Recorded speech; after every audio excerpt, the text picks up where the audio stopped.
Hello, and welcome to Under 1000. My name's Thomas Flower, and each episode I'll read you a new piece of flash fiction. All of the stories are 1,000 words or less. Today, I'll be reading Love in the Face of Death.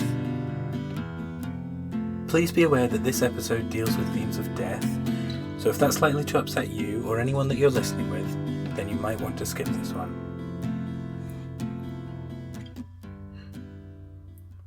Is everyone here now? Molly asked, as Janice skidded suddenly into the room. The family looked around as one, trying to figure out who could still be missing. Eventually, Ian confirmed, "Yes, Mum, I think that's everyone." "How is she?" Janice asked, through heavy wheezes, still trying to get her breath back after running so far. "I don't think she'll have long left with us," her mother replied, strangely calm and pragmatic in the moment. "The doctor said her organs have begun failing, which means she'll be away soon." The family huddled round their grandmother, unsure what to say or do as they waited for her inevitable end. "It's all just so sad," Janice said, after a substantial pause, cutting through the silence with the meagre offering she could think to share in the face of such a severe occasion. She knew her words were not enough to do justice to what was happening to them, but she couldn't think of what to say that would. "Still," replied Molly, placing a comforting arm around her daughter, "at least we get to be here with her now. She would have liked that, I'm sure, and it's not something everyone gets to have.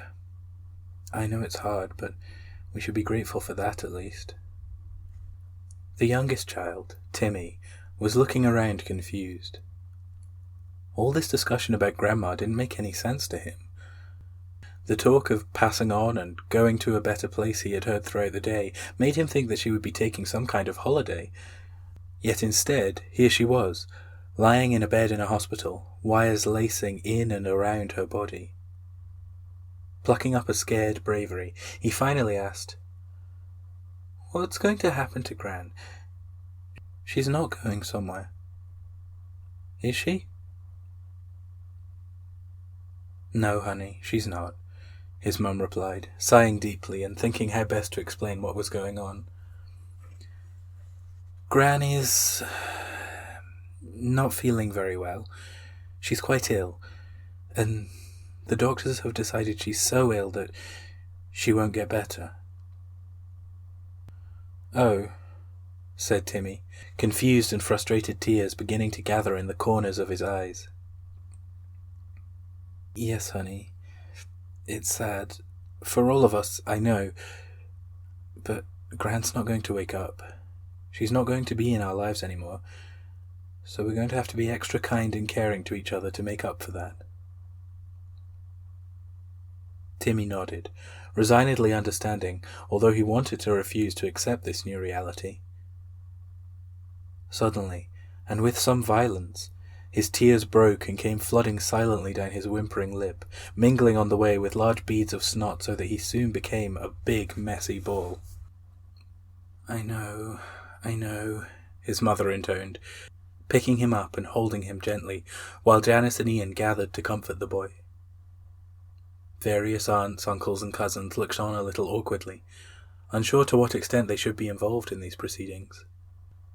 After a time, Timmy's tears began to set off a chain within the whole room, and rather than comforting him, the family were crying together, hugging and leaning on one another for support in this strange liminal space between life and death. "We should try, if we can, to think of the happy times we had with Gran," Ian struggled out through intermittent tears. It was true. They should, and yet nobody wanted particularly to be the one to move the family to happier climes. Nobody, that is, except Timmy, who, now on the road to recovery, was suddenly quite taken with the idea of sharing stories. "I liked it when Gran and I would bake biscuits together, and when she showed me how to fix my toys when they got broken," he informed nobody in particular. This somehow did the trick, though, as a peaceful silence began to descend on the room, tears being slowly wiped away. "That was nice, wasn't it?" Molly asked Timmy after a time. "Granny was always very good at helping you and teaching you new things." Janice and Ian smiled, considering how reliant their younger brother had become on the old woman in the last few years. Then, realizing the gap that this would suddenly leave in his life, their emotions shifted once again, an ever-changing pattern of memories and thoughts. "I wonder what she was like when she was younger. I wonder if she ever thought there'd be so many people who would care about her before she met Grandpa," Janice mused aloud, thoughts spilling out of her mouth as soon as they were formed. "I guess she wouldn't have," laughed Molly, quite unexpectedly. "But she was an amazing woman when she was younger. I have some pictures and some of her documents at home. You'll have to see them, maybe sometime later. I'm sure you'll be quite surprised by the life your sweet old granny has lived." The room fell silent again, awash with a mixture between sadness and contemplation, unsure what would happen next. Suddenly, and very clearly, a machine began beeping and flashing, indicating some kind of catastrophe taking place within the body of the woman who lay on the bed. It was clear to the adults in the room that this was the end, and they hoped only that it would be short, merciful, and painless at least. And so there they sat, mourning, wishing, thinking as this beloved woman slipped away. In truth, she had been aware of their presence, despite them not knowing so. And as she breathed her last, she thought with joy about the loved ones who had come to be with her in her final hours, and with trepidation about what now would lie ahead.